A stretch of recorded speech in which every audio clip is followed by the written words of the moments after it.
Welcome to the Darkstream Vox Day, voxday.net, and unauthorized.tv. Tonight we are doing exclusive to unauthorized TV, not because we have any problem with DLive or anything, any sort of paywalling situation, but because Restream, which is the service that one uses to broadcast to multiple streams at once, appears to have gone a little berserk.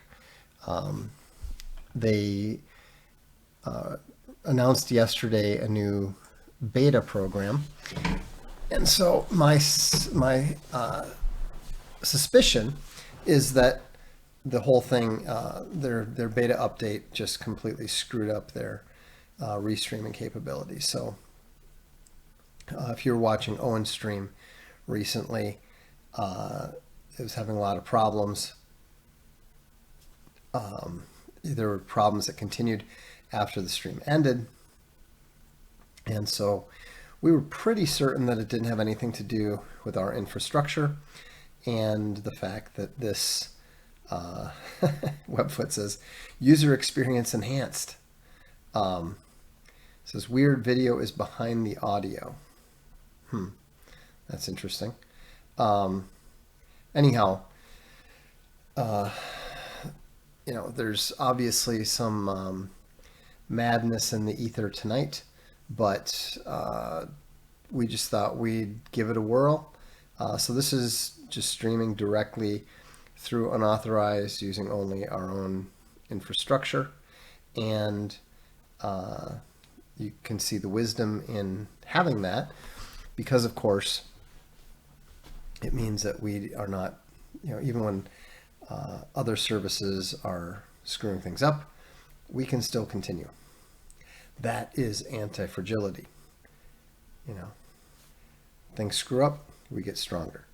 How far, Poster Child, is anyone else seeing the video behind the audio?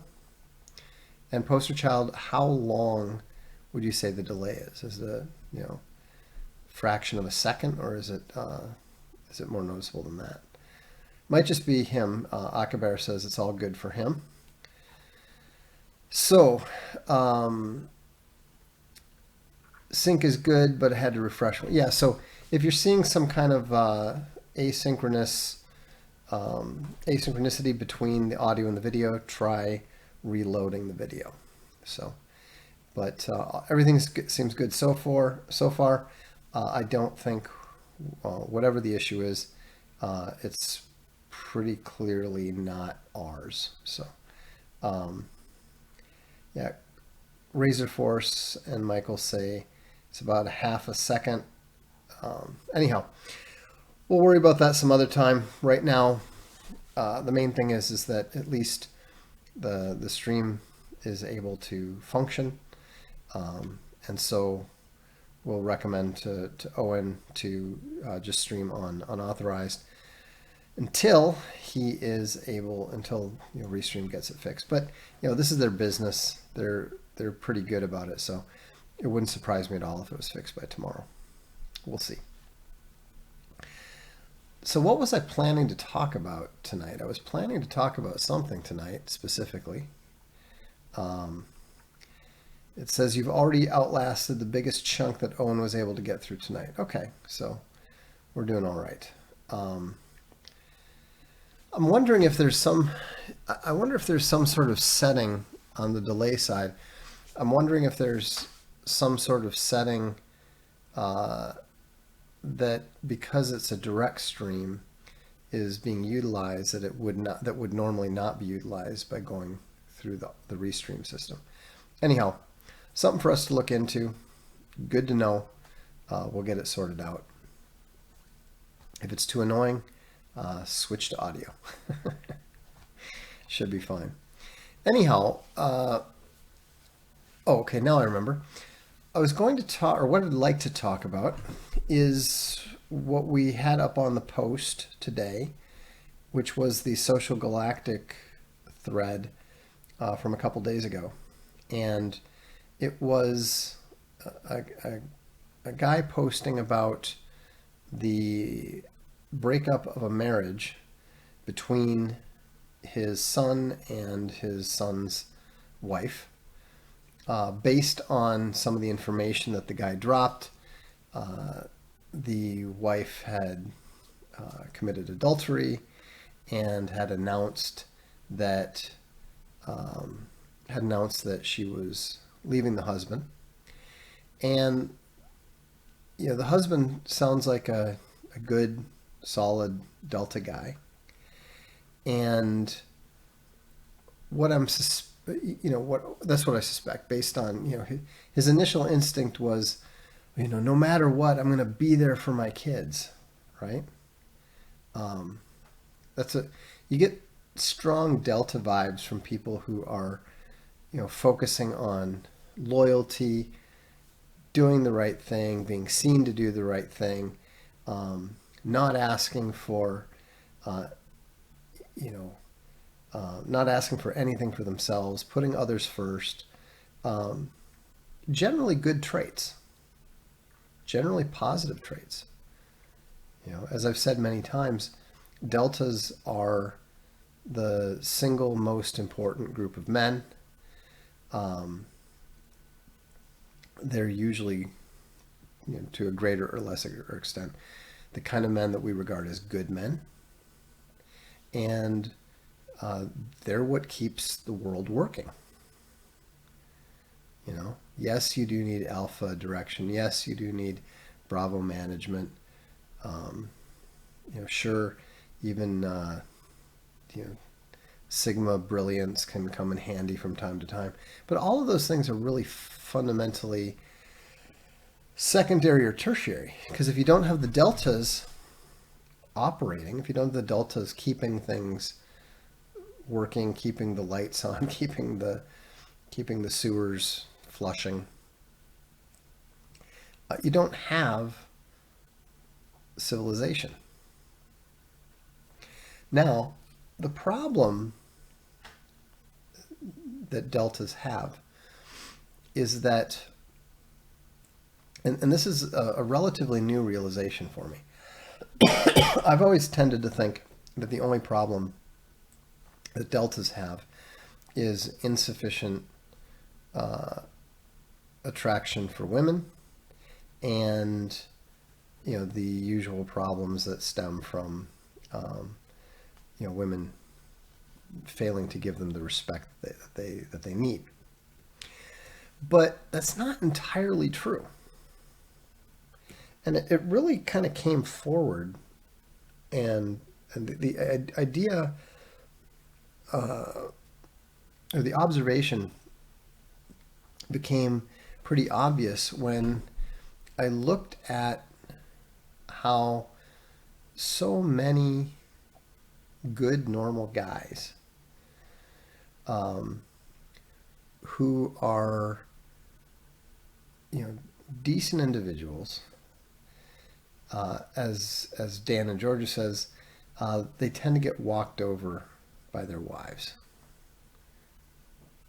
And when you hear them talk about their wives, often it's really cringeworthy. These are the guys who will refer to their wives as the boss. Hey, do you want to go watch the game this week? Well, gotta check with the boss. Gotta see what the boss has to say. They will almost always refer to her as their better half. And this is something that we know. We know that deltas tend to put women on pedestals. And again, there's nothing intrinsically wrong with that. But there is something practically wrong with it.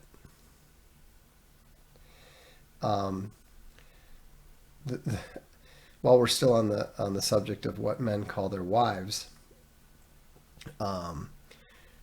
the discussion had come up about on Social Galactic about the term the wife unit, and and I was asked, well, what do you make of a term like that? I said, frankly, to me, that term kind of stinks of gamma, um, because it's got that indirect, slightly snarky, uh, you know, self-consciously roguish, um, plastic feel. Like you get the idea that the guy doesn't want to say the boss, so he says, the wife unit. you know, as a general rule, uh, anything that is self-consciously witty, anything that is uh, unnecessarily indirect, tends to be um, indicative of gamma. Doesn't mean it. Again, these things are patterns. It's entirely possible for the alphiest alpha to refer to his wife as the wife unit or the boss. It might be a joke to him. It doesn't, very few things in and of themselves indicate anything. But it's not a bad idea to understand what people hear when you use certain terms. We all know that if you choose a name on Social Galactic or Facebook, whatever, Sir Aristotle the Magnificent, Lord, I don't know, Lord Petronius Maximus. The guy's going to be a class A dork. And no saying, well, I was doing it ironically. Well, that doesn't change anything. We'd hope so, because if you're doing it with a straight face, then you're just nuts. You're just crazy. But it's that snarky grandiosity that gives you that sense. And in the same way for deltas, it's that I just want to be her hero.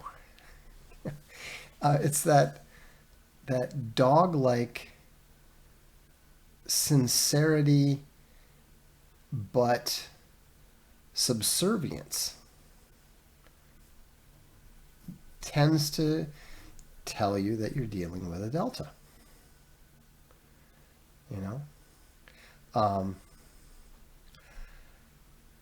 It's when you get the whole I'm just so lucky to have her. I don't see what she sees in me. What really cracks you up is you'll see these guys, decent looking guys, in shape, hardworking, making a decent amount of money, great with their kids.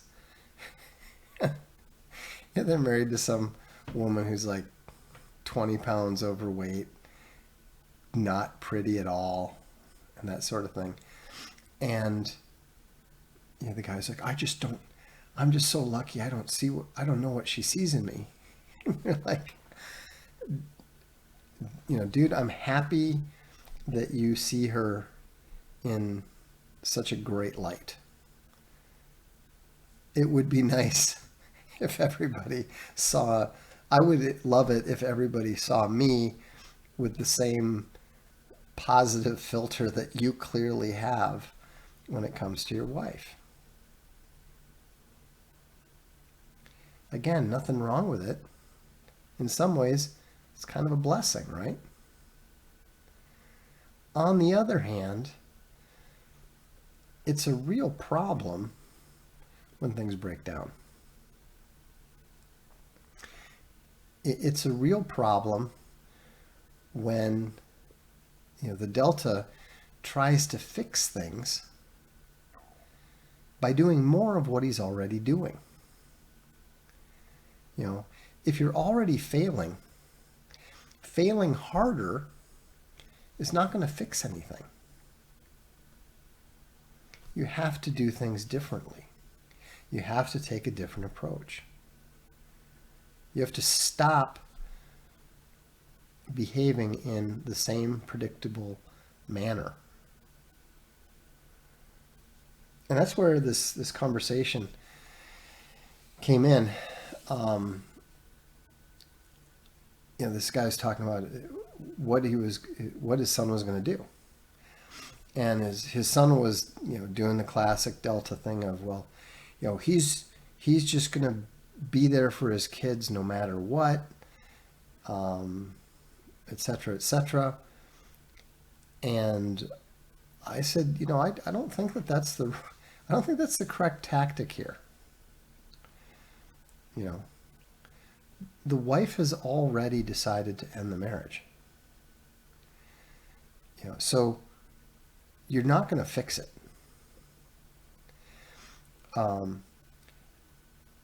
You're already in an adversarial situation. And so all of those positive things that she knows he exhibits are going to be used against him. And the thing is, Sun Tzu says, I've written about this, Sun Tzu says, in order to win, in this case we'll define winning as a positive outcome. In order to win, you have to know yourself and you have to know your enemy. Well, the Delta knows himself. He knows he's loyal. He knows he wants to do the right thing. He knows he's committed to his children. But what he doesn't know is he doesn't know the enemy. It's a bit ironic because he was married to her. But even if he knew who she was when the marital relationship was going well, he doesn't know the person that his ex-wife is going to be. He doesn't know the person who betrayed him. He doesn't know, the ruthless, rapacious woman seeking a divorce. Now, the thing is that if you want to know what your enemy is, you need to know what your enemy wants. What does a woman who is getting a divorce want? What does a woman who's getting a divorce want? She wants one of two things. Either she wants freedom, cue the George Michael, or she wants to be with another man. Now here's the thing. Children are a massive obstacle to women either having freedom and to a relationship with a new guy. I can tell you from personal experience that even if a woman is beautiful and cool and hot in every way, a guy who's normally going to be interested in her isn't going to pursue a relationship for the most part if she's got one or more kids. Not the type of guy that a woman leaves her husband for. Yes, obviously a Delta will cheerfully man up and marry a woman who's normally out of his league and be grateful that she's got kids because that's why she's willing to settle for him, right? But if you look at a situation where the woman is actively fleeing the marriage, actively breaking the marriage, and we know she's probably involved with someone else because of the cheating, Now I have no idea, and it doesn't matter whether the new relationship that she's pursuing is that same guy or not. Either way, the kids are an anchor. And she knows that on some level. But here's the thing. Here's what a woman in that position is normally counting on. She's counting on the Delta doing, I'll do anything for the kids. You know? And so if you put these pieces together, what you end up with is a situation where it is very, very counterproductive for the Delta to pursue his habitual behavior. You know, the more that he indicates his willingness to sacrifice for his kids, the worse the situation is likely to get for both the woman and the guy. Or sorry, for both the man and the kids. It's basically allowing the divorce-seeking woman to have her cake and eat it too. If somebody is having their cake and eating it too, they're not going to stop.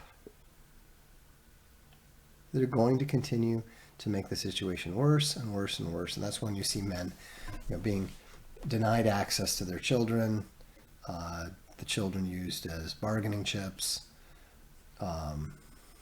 allegations of abuse, etc., etc., etc. So how do you avoid all that?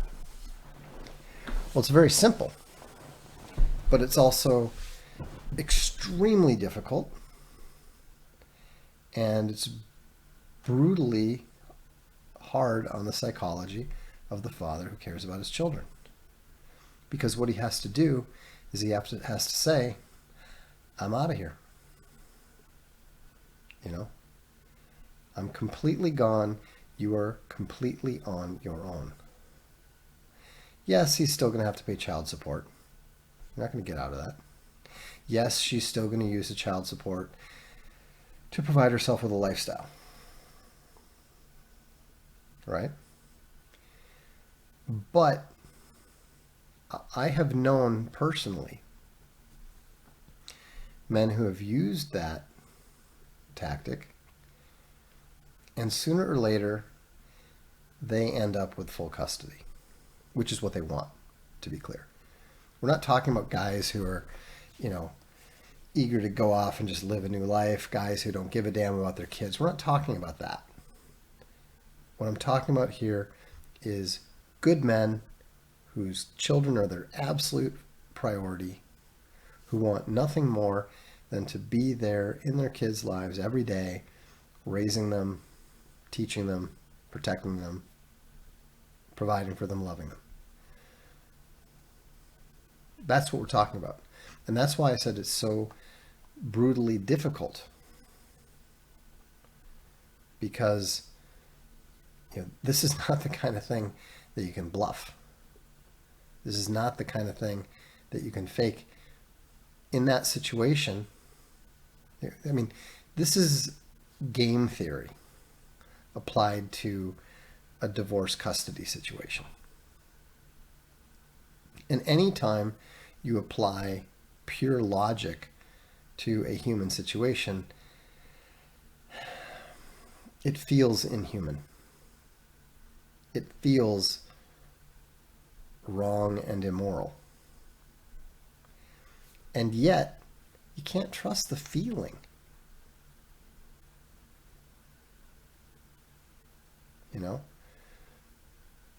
What you're attempting to do in that situation is to know the enemy, to know the enemy's tendency, and to know that the enemy is not going to tolerate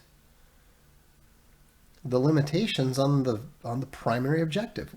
The primary objective is not the children. If the children were the primary objective, then they wouldn't get divorced in the first place, would they? So we know for a fact that the children are not and will never be the divorcing woman's priority. Webfoot says they want the dad to have visitation so they can have date night. Precisely. It was kind of hilarious in the Social Galactic discussion. Apparently, the ex-wife to be was absolutely shocked that her husband said, "Look, either you take full custody or I'll take full custody." It never occurred to her that he wasn't going to be just, sign me up for the 50-50 thing.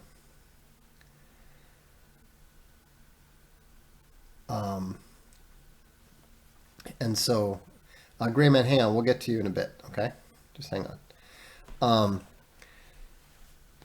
We need to get through this. And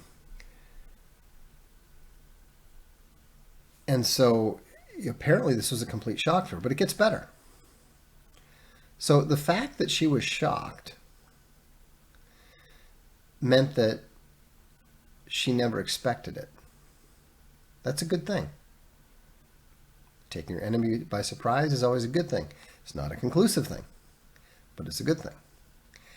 But what was funnier was apparently after the first mediation meeting, she had her list of things she wanted, fine, whatever. But she wanted full custody and then an agreement that the visitation schedule would be worked out at the beginning of each month and that she would have at least one weekend with the kids. Think about that. She wants full custody, but she only wants a guarantee to have to take care of the kids one weekend a month. This is a woman who is focused on freedom. And apparently it was very, very shocking for her to be informed that, no, you're not going to have the kids for one weekend. You're going to have them for every weekend. You're not going to get any breaks. You're going to have full custody. He's not going to have any obligation to take care of them at all. You're going to get your monthly check, but that's it. Now, who knows what will happen? One very much hopes that she's not, a complete psychotic who's, going to try to free herself by drowning the kids in the bathtub or something. But, that sort of thing is always a possibility. Fortunately, the vast, vast, vast majority of women are not homicidal lunatics. And so, that's, I don't think that, that could just as easily happen in a 50-50 custody situation, right? And the key is, and this guy I think is doing it right, the key is to make it easy for her to give up the responsibility to dad, to keep dangling her top priority, her main objective, to keep dangling that in front of her.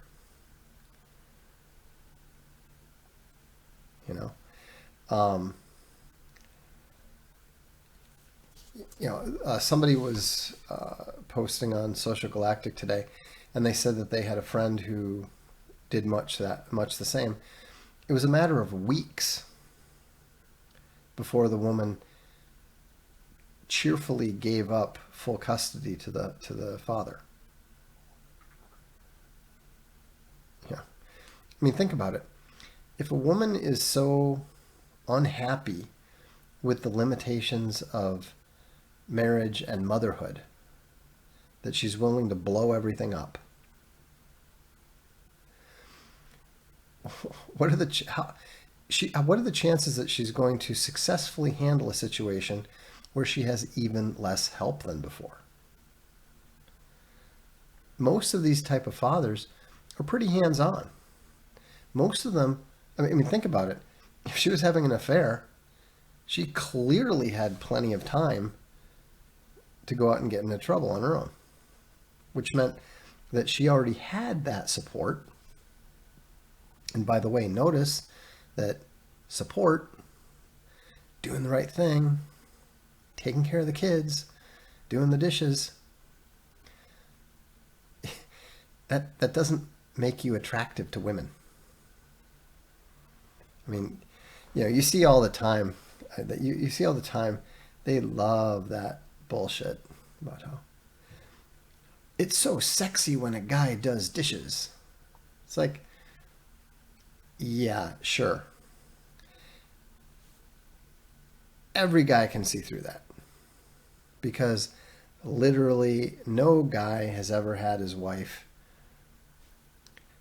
respond to him doing the dishes by putting on lingerie.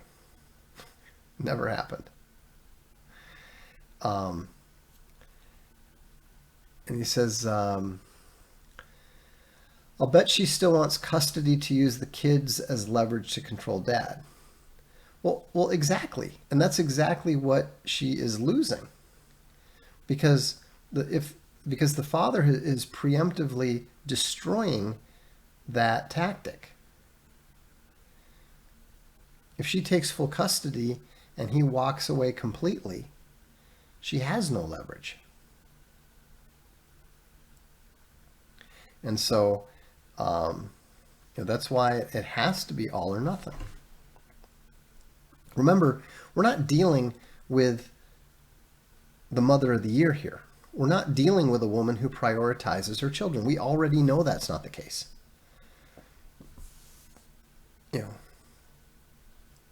If a woman who genuinely prioritizes her children, generally loves her children, and really puts them first, is demanding a divorce, there's probably something wrong with the father.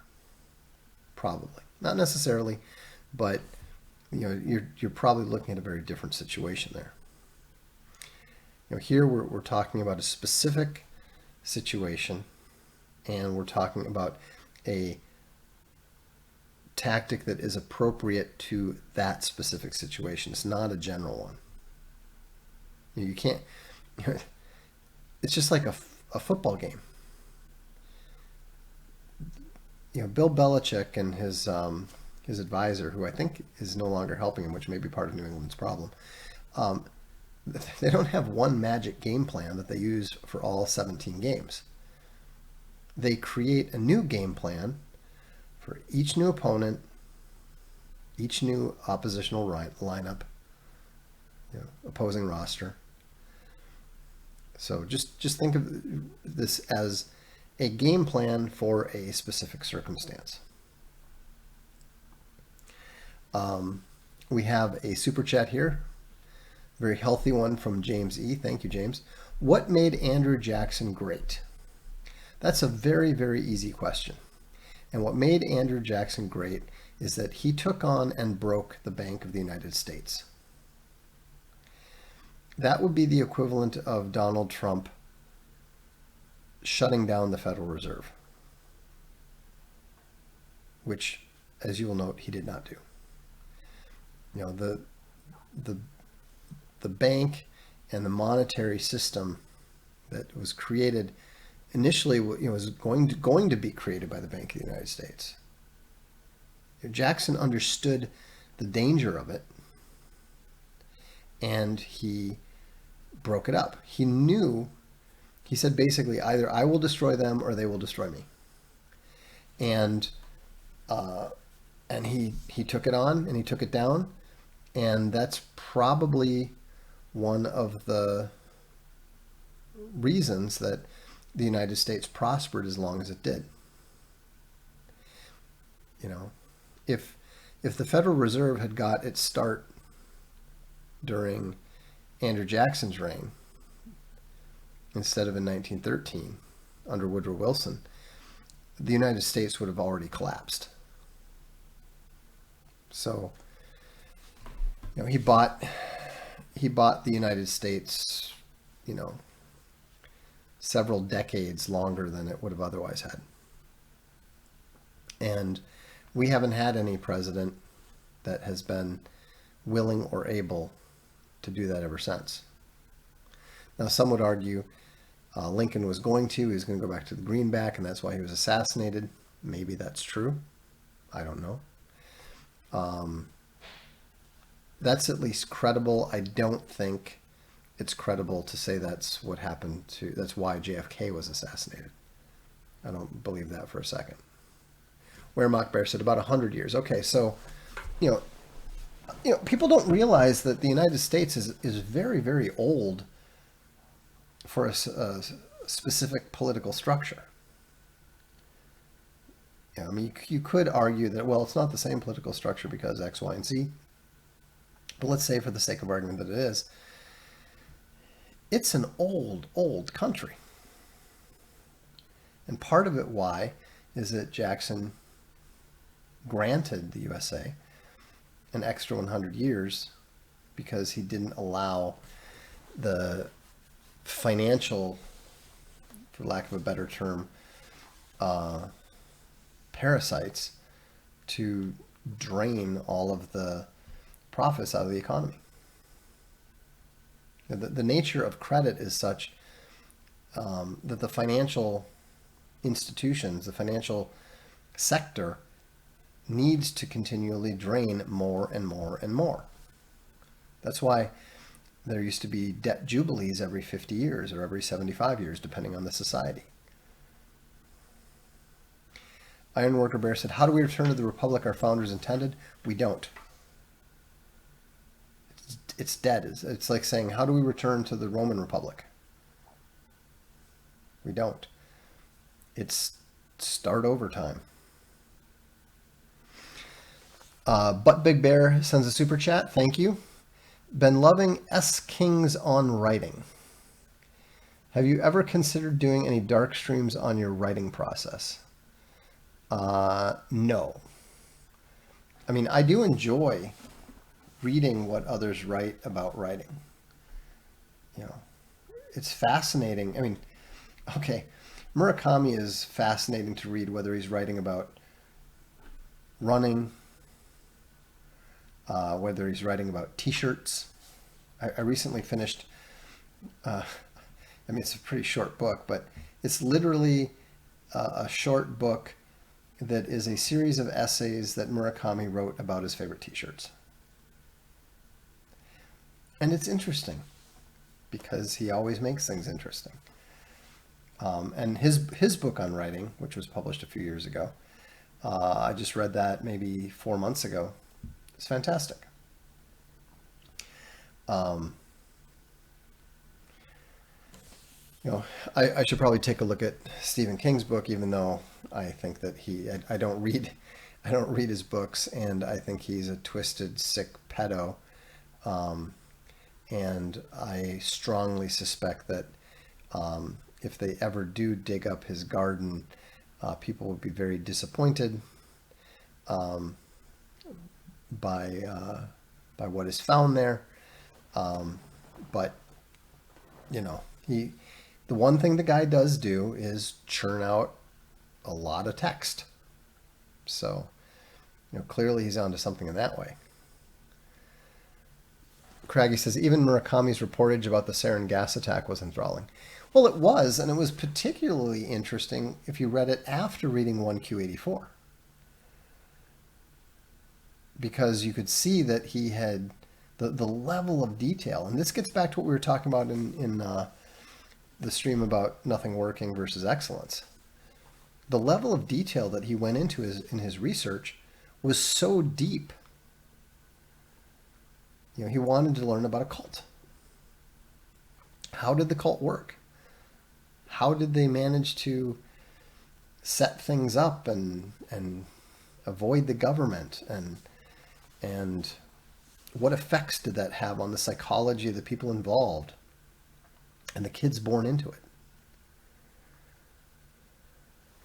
Webfoot says, somebody challenged John Wright to make instructions for building a treehouse interesting, and he did. I have no doubt. John C. Wright is one of the three greatest science fiction writers of his generation. I would actually bump him up to number 2 now, just because I think that Neil Stephenson has slipped dramatically. Yeah. So it's not surprising that he could.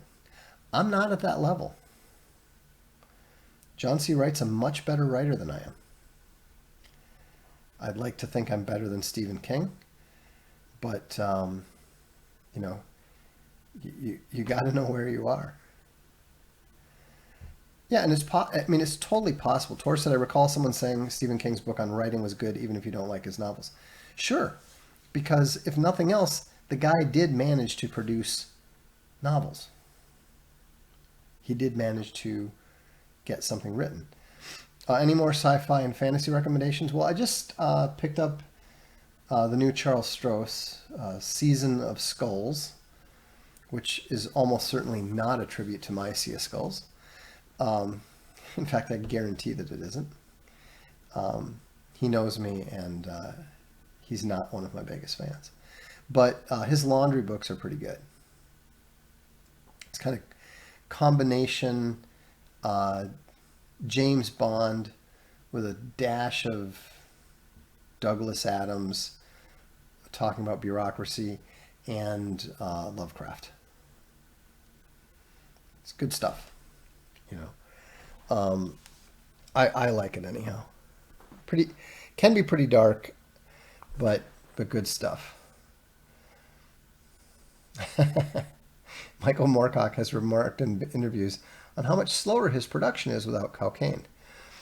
Well, you know, fortunately here in Switzerland, we have 500 kilograms that were shipped to Nespresso. And so as an espresso aficionado, I think my writing is going to keep humming along at a rapid pace.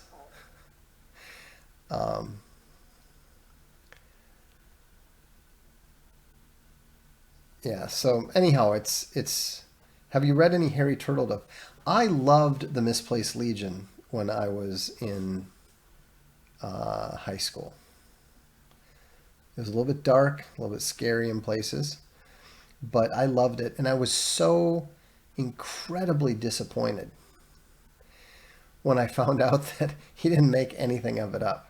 He didn't make any of it up. He just basically repurposed a lot of Byzantine history. You know, the Yezda and all that kind of stuff. It was so disappointing. You know, because I was thinking that this is a guy who created this fantasy world, you know, on par with Tolkien's. I mean, it was so deep. It was so rich. And then I got a little bit older. I started reading Byzantine history. And I'm like, wait a minute. He just took this directly out of that. I also liked the idea of his rewrite of World War II using dragons. But I don't think it was entirely successful. I thought it was a really cool idea, but I don't think that I thought the execution was a little bit disappointing. So, but anyhow, you know, I still like Charles Stross. Not all of his stuff, but I do like the laundry novels, and I like his Accelerando series. What do you think happened to Neil Stephenson? I think he aged out. You know, when you have enough success is distracting. And success is somewhat paralyzing because, you know, if you have success,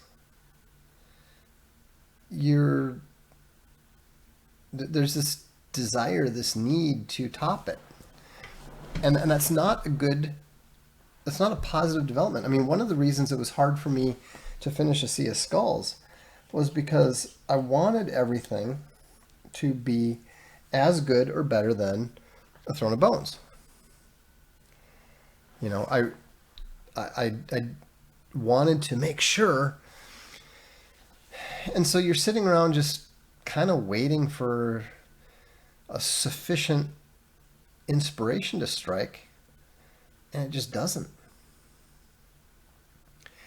You know, and you forget that you wrote the first book just like saying, fuck it, and I'm just going to, write the story, and it turns out how it turns out. And then it turns out to be better than you expected. People really like it, and then suddenly you're like, well, this one has to be even better. And that's a very paralyzing train of thought. You know, I finally finished it when I was able to just shut off all the exterior thoughts and just say, I'm just going to get this done. Manuel says, I'm halfway through Quicksilver and getting Gamma vibes. Yes, you're absolutely correct. Neil Stevenson has a very strong Gamma streak. If he's not actually a full Gamma, I don't know.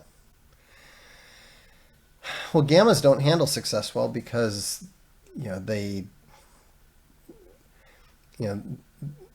they are, to a certain extent, imposters. I mean, even if they have genuine achievement, and they do, some of them do, they're such frauds in the rest of their lives that they can't build on their successes. The reason that I say that I'm sure that Stevenson is a Gamma is you just have to read Cryptonomicon. The absolute best sign that a novel is being written by a Gamma is if a very, very attractive redheaded woman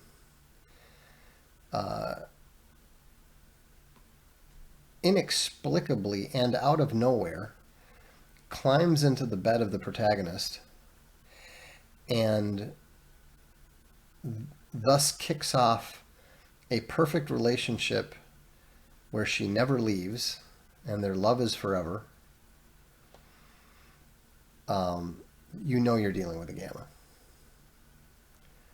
I mean, it is astonishing how many science fiction books, and to a lesser extent fantasy books, have that scene. It's the Gamma dream. The beautiful girl who will not make him risk humiliating himself by pursuing her, but will somehow recognize his unique specialness and commit herself to him once and for all with a grand gesture that takes him by surprise. I mean, there's a scene in I think it's Giant Star that is exactly the same scene that appears in Cryptonomicon. It's just crazy. Hey, let me get back to Grayman's question here before I forget. What about changes? I think he means chances. What about chances to try for reconciliation? Hang on, I gotta find that again. The new comments are keep jumping it up. How the heck is it?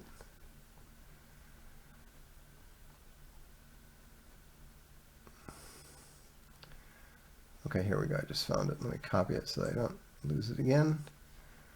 Okay, so Grayman asks, what about chances to try for reconciliation? No kids, no adultery, financial issues on my end, and an eventual lie that was her final straw. Well, I guess the question is, you failed. and you did something wrong that was her final straw. Um, if she's willing to forgive you for those things, I think that it's right and correct to forgive her for wanting to leave. I mean, if you've addressed the the the problems, if you've admitted to and apologized for the dishonesty, and she's willing to accept that, um, I don't see any problem there. You know. Um, Here's another super chat. T-Mac, thank you very much, T-Mac. Very gracious of you. How would you articulate the importance of the junior classics? The importance of junior classics is that it will teach your children to love reading quality literature. It'll teach your children to love reading history. And it will also introduce your children to some of the most important figures in history and philosophy.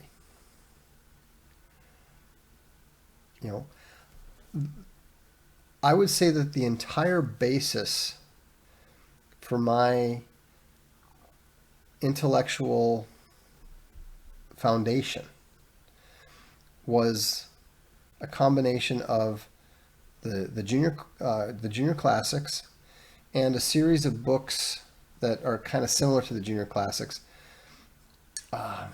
In fact, I even bought I bought a set of them, and they were shipped to Crypto Fashion, and unfortunately, Ian unfortunately died, so I have no idea where those books are, but I'll have to see about finding them again. But they were basically abridged versions of classics like Swiss Family Robinson and Paul Bunyan, Pinocchio. There's like 12 of them, and they're really big. I mean, like huge books. And they had the style of illustration on them was very compelling to a child. But I remember the Paul Bunyan book was blue, the Swiss Family Robinson book was green. Anyhow, if you read, and this is very timely because we've literally just finished book 7 and book 8 of Junior Classics. They're going to be coming out very soon. Lacey's just finishing up the covers, and then we're done. But they provide you, each book is 436 or about 440 pages. Figure 300, roughly 300 words per page. So they're about 130 to, we'll skip the poetry one, so times 9. So that's 1.2 million words. 1.2 million words of some of the best and highest quality children's literature that you can access. It's pro-American, it's pro-Christian, it's very, very soundly rooted in the Western intellectual tradition. I mean, I honestly cannot think of a more important set of books for you to buy for a child. And I mean, even including the Bible in that, because the Bible is not going to make sense to the average child. The junior classics will, because they're not, it's not written for adults. And so I hope that helps. The Gray Man, thank you, sends a pair of retro super chats. Appreciate that, Grey Man. Um, Forrest Gump. I've only seen part of it, but uh, you know, Gump is he's not a real character. He doesn't have an actual pattern of behavior. So I mean, to me, that's like asking, well, you know, where on the SSH would you put R2D2? Well, I wouldn't. He's not a human. He's not a actual person. He's just a fictional character that isn't even trying to be an actual person. Gump is just a insert in order to, you know, allow all of these, you know, allow the clever writer to address all sorts of historical situations. So I wouldn't say that it's even applicable to that.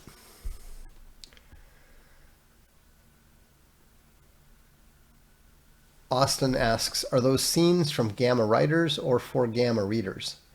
Oh, they're absolutely, you know, Gamma wish fulfillment on the part of the writer. He's not writing for his Gamma readers. He's writing for himself. You know.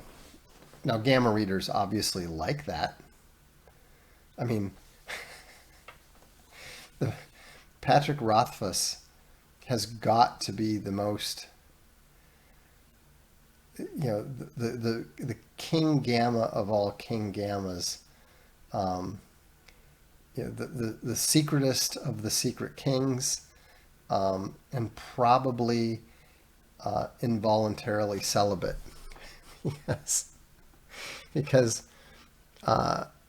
he writes a scene where the protagonist, you know, who granted is an unreliable narrator, but even so, no one is this unreliable, except for a Gamma telling lies. Uh,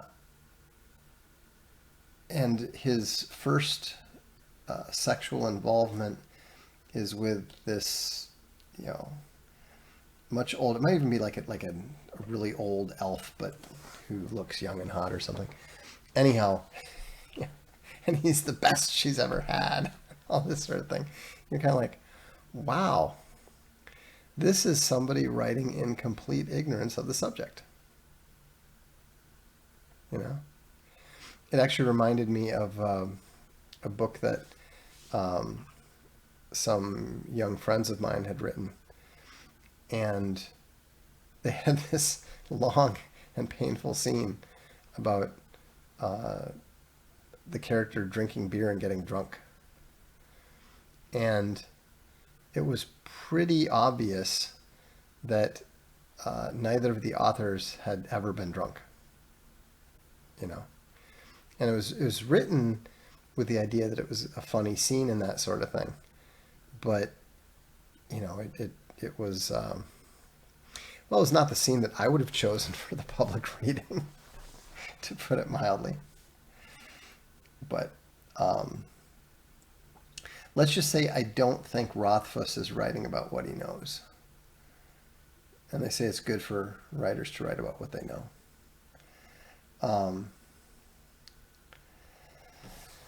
Anyhow, well, I think that should do it for tonight. So, you know, just remember, if you're a Delta, you should be proud to be a Delta. But you should also be aware that